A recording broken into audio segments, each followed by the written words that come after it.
مولاي صل وسلم دائما أبدا على حبيبك خير الخلق كلهم. هو الحبيب الذي ترجى شفاعته لكل هول من الأهوال مقتحم. محمد سيد الكونين والثقلين والفريقين من عرب ومن عجم. مولاي صل وسلم دائما أبدا على حبيبك خير الخلق كلهم. أما بعد، محترم سامعین، جمعه مبارک ورځ ده او د اسلامی کال اولنۍ میاشت محرم الحرام شروع ده.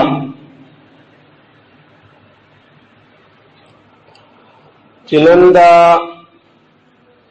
هغه اسلامی کال د اولنۍ میاشتې د محرم شپږم تاریخ ته د میاشتې شپږمه ده. د میاشت کې ډېر زیات تاریخي او قابل تذکیر واقعات شوي دي. اصل موږ پښتنو کې د میاشتې ته د آسان میاشت ورته هم وایي او د حسنینو میاشت ورته هم ویلی کېږي. په هر حال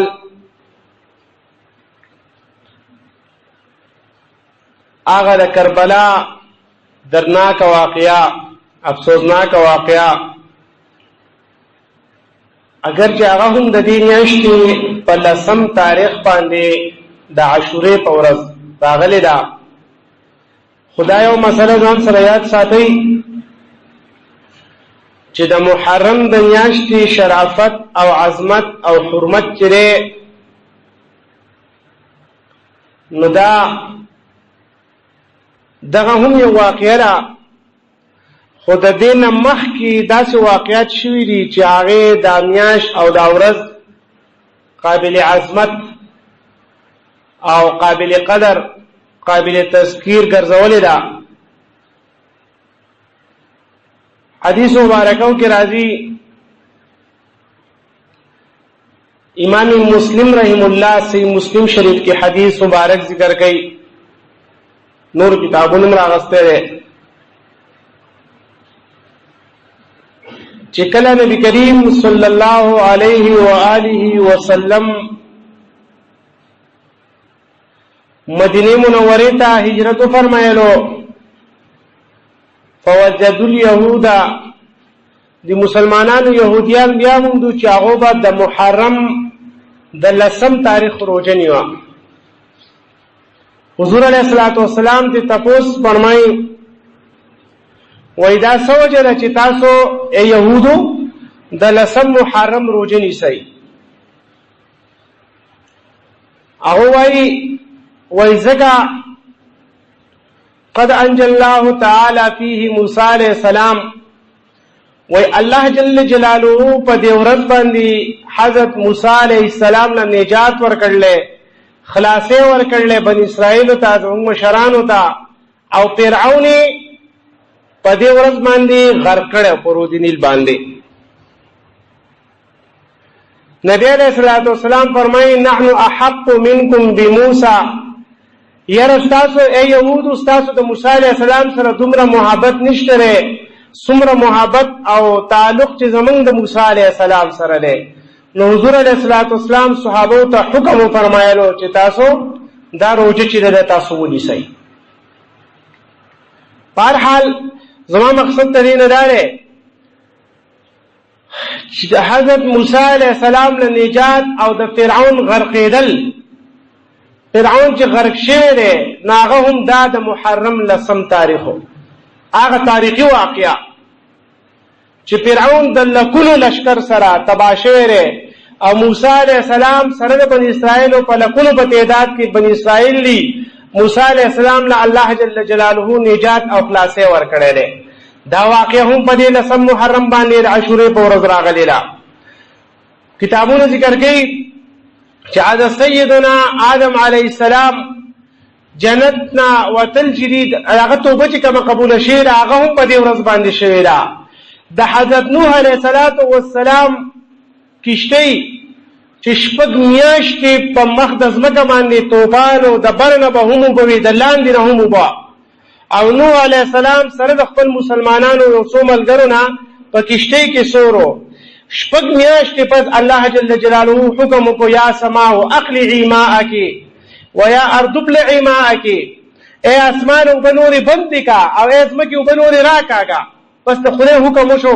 ځمکې اوبه بند راښکودل بند کړي او نور راخوټ کېدې به او د بر نه باران و. شپږ میاشتې دا طوفان نوح چې ورته ویلی کېږي.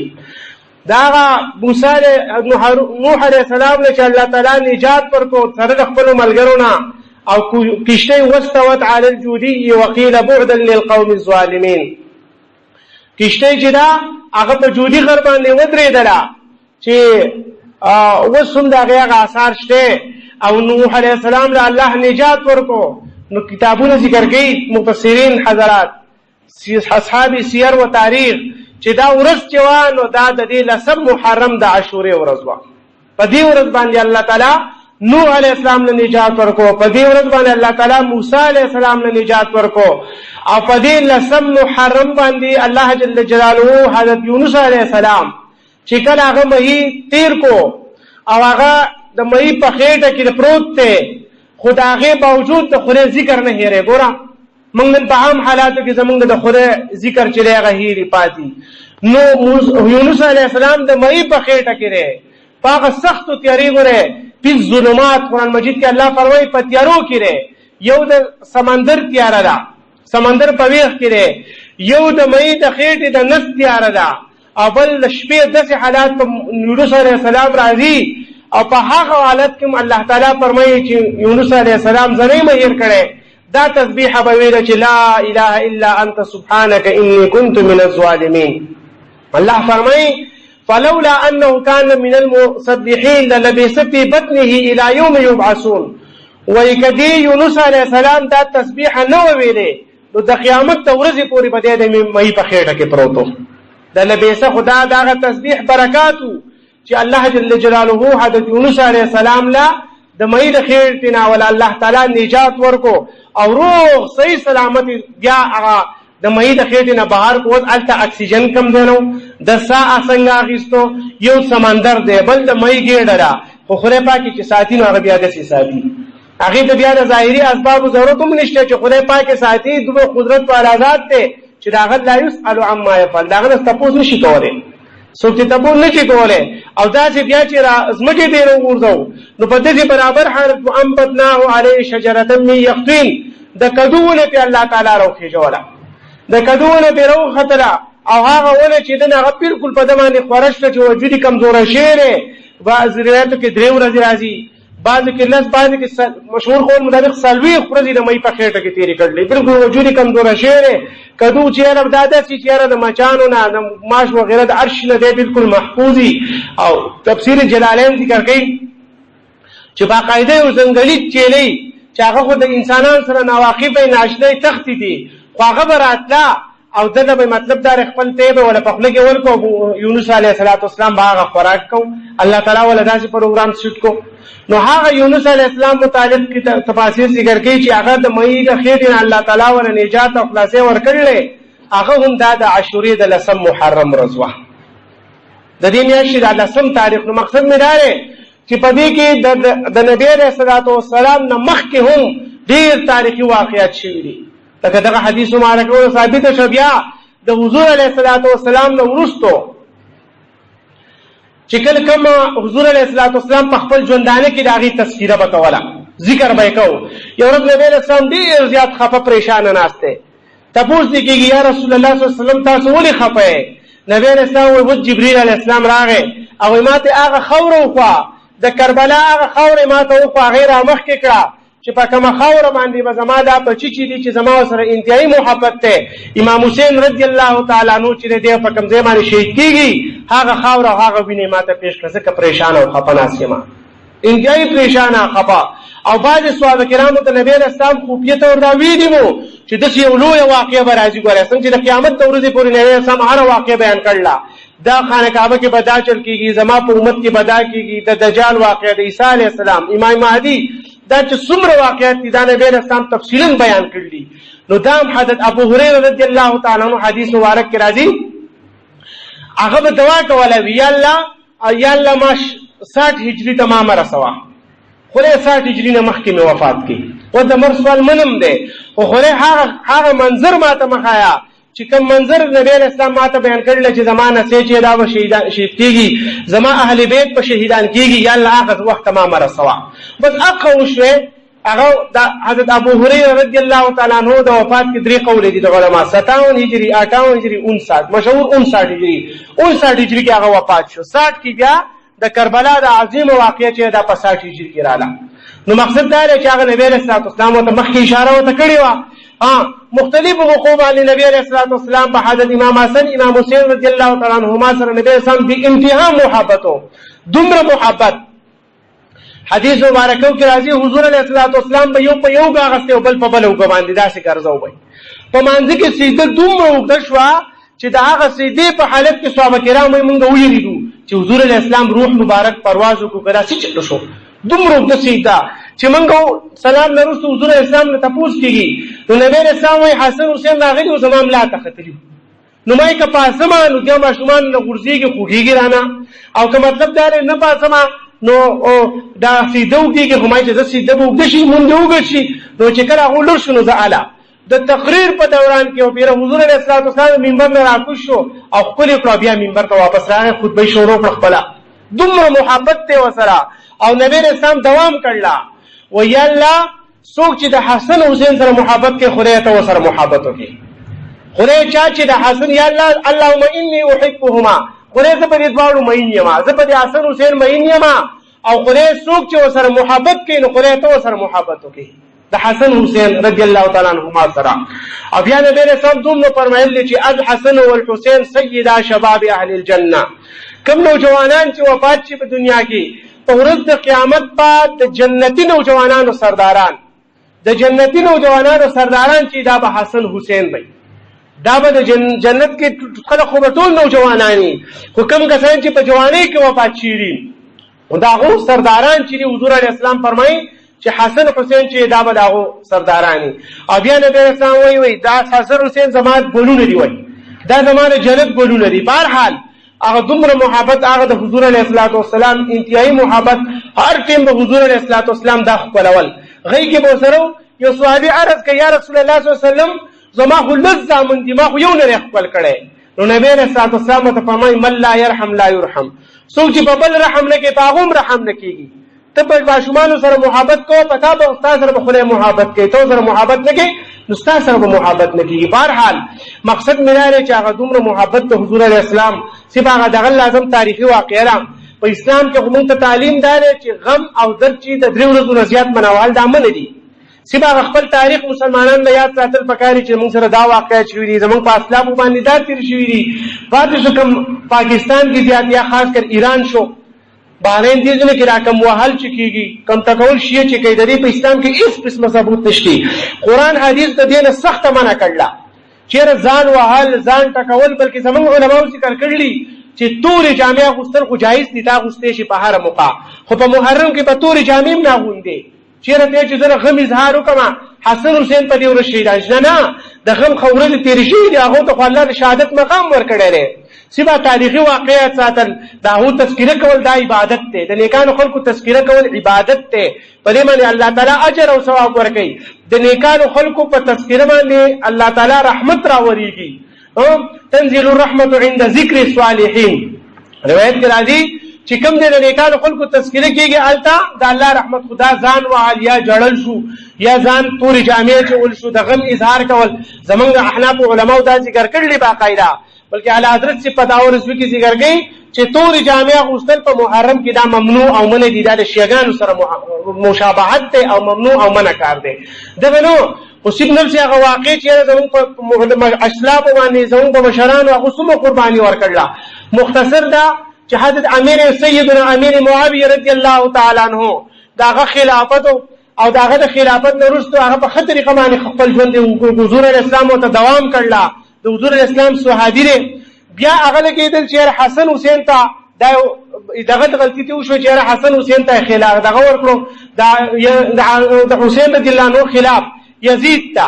یزید ته خپل بچی ته هغه یو قسم امارت او مشریه واله کړه او هغه سو د هغې اهل ونه خو د هغه د وفات نه وروستو هغه چونکې مخکې هم کتابونو ذکر کوي تاریخ مدینه وغیره چې دی انتهایي فاسق او فاجر او عیاش شرابي کس و. نو چې هغه کله والد سي وفات شو نو هغه انتهایي زیاتې شروع کو. امام حسین رضی الله تعالی عنہ هغه ته دغه نه ورکو، بیعت یې ورسره نه کو، د هغه لاسنیوی نه کوله چې نه ته ټیکې، دا خبره یې ورسره نه کوله. په هر حال هغه په دوکه باندې کوفې ته بوتلو، هلته بیا اوبه بندې کړې او د جنګ هغه دغه جوړ شو. د 10 محرم ورځ به د جمعې ورځ ده او په دې ورځ باندې 14 اهل بیت سره 14 کسان سره نور دي د حضور علیه السلام اهل بیت د هغو سره د کربلا په میدان کې شهید کو. او داسې شهید کو چې امام حسین رضی الله تعالی عنہ د جمعې ورځ ده او د مانځه ټیم شو، هغه اجازه د خصوصي منځ اجازه راکړي چې مونږ نه پاتې نشي. اسې د غور مقام دی. تیر جمعه باندې ما خبره کړو چې حضرت عمر فاروق رضی الله تعالی عنہ بدن چې دی هغه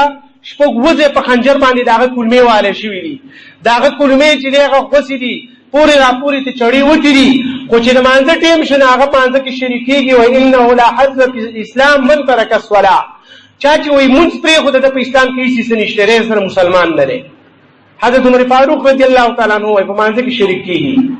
حضرت امام حسین رضی الله تعالی عنہ د نیزو په منځ کې د جنګ د تورو په منځ کې هغه د مانځه اجازه غواړي د جمعې مونځ چې دی هغه کوي. موږ په معمولي خبره باندې موږ خاص کر د سهار مونځ چې دی الله دې په موږ باندې رحم وکړي، هغه زموږ ډېره زیاته غټه سستي ده. هدایات ساده د انسان د مرګ پته نه لګي چې دله مرګ کله راځي. دا څوک نشي ویلی سبا په دې ټیم باندې ممکنه ده چې یاره زموږ جنازه هم شوي، زموږ کفن هم شوی، زموږ دفن هم شوی، زموږ غسل هم شوی او سوال جواب رانه هم اخیستی شوي په قبر کې. دا ممکنه ده 24 ګنټو کې خو ډېر ساعت دی. نو بهرحال انسان ته د خپل یوې ورځې دی دغه نشي ویلی، ګرنټي نشي ورکولی چې زه به خامخا سبا ژوندی یم. دا یقیني خبره دی نشي کولی، صرف تش امید دی. نو مقصد دا دی چې زمونږ ژوند چې دی هغه دومره یو دغه دی غیر متوقع غیر یقیني څیز دی او په هغې کې موږ په توبې ویستلو کې سستیا کوو چې نه نه زما وخت لا شته، توبه به وباسمه، وخت لا ډېر دی. نو مطلب دا دی چې د اوس نه چا د اوسه پورې د مانځه پابندي نه کړي، نو پکار ده چې اوس خو دا نور ژوند غنیمت وګڼي که نه. امام شافعي رحم الله قول دی وی الوقت سیف اقطعه والا قطعک. امام شافعي رحم الله فرمایي وی وخت چې دی دا یوه توره ده، توره د وخت مثال یوه توره ده، دا کنټرول کا، دا را بند کا، قاش کې بند کا دا توره. او که نه داسې بې پروایي سره ګرځې نو کېدای شي غوستې کړي. که تا را بند نه کړه دا توره نو په قطعکه ګورې بیا به دې مړ به دې کړي او ختم به دې کړي. او ځکه یو روایت کې راځي چې حضرت امام شافعي رحم الله په دغه تکینی او کس تکینی چې را په چاپ چوته مو وایو چې را زماره سنت والا بریت وغیرہ دا مې برابر کا. او په دغه دوران کې شونډې خوځي بیا هم ذکر کوي. هغه ورته وایي لږ صبر وکړه چې زه د خپل کار وکړم، داسې نه چې شونډه دې غوڅه شي. امام شافعي رحم الله وایي خیر دی که زما شونډه غوڅه شي خو چې زما نه ټیم ضایع نه شي، د الله د ذکر نه بغیر رانه ټیم وانه ووایي. دومره هغه چې دی هغه خپل اوقات چې دی هغه د الله تعالی په یاد کې د الله په ذکر کې بند کړي. موږ خپل وختونه هسې ضایع کړو، قیمتي وخت دی د انسان دا، خو چې څه پکې وکړو. نو بهرحال چا توبه نه ویستې، موږ وایي نه نه توبه به وباسم، ډېر وخت یې راته. خو دې خبره ډېر خلک دوکه کړو. په دې قبرونو کې ډېر خلک داسې پراته دي چې هغه په دې امید په دغه باندې تللي په دې خبره پارمان زه توبه وباسم، ما ته لا وخت شته. مرګ خدا پته نه لګي چې مرګ په بوډا باندې راځي. ډېرې پیرې نوجوانان یې ځوانان یې هغه مړه نه شي، قسم قسم حادثات راتلی شي، بیماریان راتلی شي. او نن سبا خو مرګ بیا ډېر زیات اسان شی یقیني په شا واوړي، بس هر څه ټیک وته شو، خبره ختمه شوه. نو بهرحال چا د اوسه پورې بېلمازي کړي، مونځ پابندي نه کوي، هغو توبه ویستل پکار دي. او بېلمازه دې ته نه وایي چې دې زمونږ بېلمازه خو هغه سړي ته خپل په ذهن کې وایو چې د جمعې مونځ هم نه کوي. نه 15 وخت مونږ دې کې یو منسوب په پابندۍ سره نه یو انسان دی عذر پاتې کېدی شي نور په دې په پابندۍ سره مونږ نه کې دې په بېنمازه کې راځي دې بېنمازه دی نو بهر حال د بېنمازۍ نه توبه ویستل پکار دي چې را وسه پورې زمونږ څه شوي دي امام حسین رضی الله تعالی عنہ ته تورو د نیزو په منځ کې مونږ نه پاتې کوي او د جمعې په مانځه شو نو په دقه دوران کې هغه یزیدي ظالمانو هغه د موقع غنیمت وګڼله او امام حسین رضی الله تعالی عنہ په دغه وخت کې شهید کو مطلب دا سره د تنین ول جدا کو د یزید دربار ته چې بیا کله سره راوړې شو هغه لختر اغستې راسي په سپېږمو کې په دې کې ولا مبارک کول د لخته وې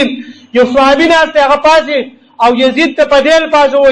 وې ظالما زماري د الله په ذات باندې قسمی ما رسول الله صلی الله علیه وسلم مبارک شونډې لیدلې چې دا شونډې خپل کړې دي ما رسول الله صلی الله علیه وسلم لیدلې چې دا مخ خپل کړې او نن ته په لختو باندې اخوا دي خوا کې ظالما نو بس دا خبرو کا هغه خپل هغه لخت واپس کړه نو هغه یزید پاغي باندې ډیر زیات خوشاله مو فخر تیم کو د دې نورم ته په مختلفو موقعو په مدینه منوره باندې حمله کړله شیخ عبد الله محدث دهلوی رحمه الله تاریخ مدینه کې ذکر کړي په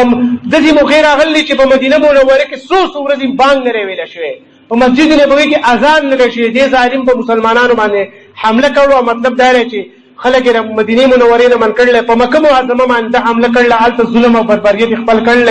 بهر حال نو موږ ته دغه سبق موږ ته حاصلېږي چې زموږ اسلاف د دین لپاره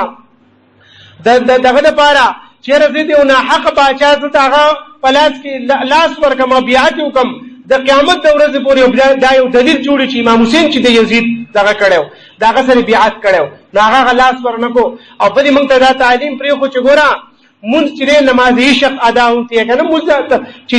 څوک مونږ او دغه تړنه کوي هغه بیا د تورو په میدان کې هم کوي هغه د نيزو په دغه کې هم کوي چې کوم ځای نيزي وري کې کوم ځای د تورو دغه جوړي په هغه کې هغه مونږ چې هغه نه پاتې کوي حضرت عمر رضی الله تعالی عنہ مسلم رضی الله عنه ته دا سبق راکو اما ته په آرام باندې بناس چې د مانځه پابندي باندې کو نو کوشش کول پکاري په دې ورځ باندې چونکه د اسلام نصیب دوه خبرې ثابت دي ما تاسو ته وحال تکول د غم اظهار کول توري جامع غسل دا اسلام منع کړی دي صرف دوه خبرې دي یو خبره حضور علیه السلام په دې ورځ روزه نیول الله سیاسي ته حدیث ته حضور علیه السلام صحابه ته کوم روزه نیسي او چې يهودو یې منګم نیسو نو حضور علیه السلام د فرق لپاره خبره دارا که څوک سره د نه هم تاریخ رجوع نشي یاد یو لسم صداقه خبره ده د رمضان شریف د روزه پرس کېدو نه مخکې د محرم روزه فرض و بیا فرضیت منسوخ شو ختم شو نبی اسلامي چیرې وځ دا فرض نه ده خو په هر حال دومره خبره ده چې کسو کې نیوي نو خبره سنت عمل له دا شو یو روایت کې دا راځي چې په دې ورځ باندې یا په دې شپه باندې چا په خپل اهل او عیال باندې ماشومان باندې پر اخیره واسطه نو الله تعالی په ټول کال چې هغه د پراخه ساتي نو خبره صدقه او غیر سره انسانو کې لگا د دین علاوه مطلب دا دی چې نور صدا چې اعمال نشته ها د شهداو د پاره ایصالي ثواب په نیت باندې حضور اسلام به هر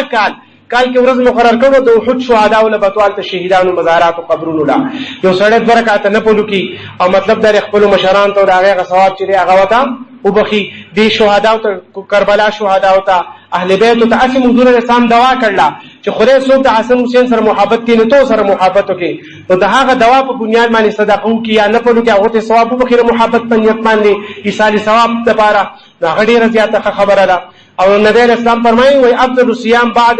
بعد رمضان شهر الله المحرم د رمضان شریف نورستو بهترین روزه چې هغه د محرم د ورځې روزه ده الله جل جلاله موږ د عمل کولو توفیق راکړي واخر دعوانا الحمد لله رب العالمين اللهم ربنا آتنا في الدنيا حسنة وفي الآخرة حسنة وقنا عذاب النار وتوفنا مع الأبرار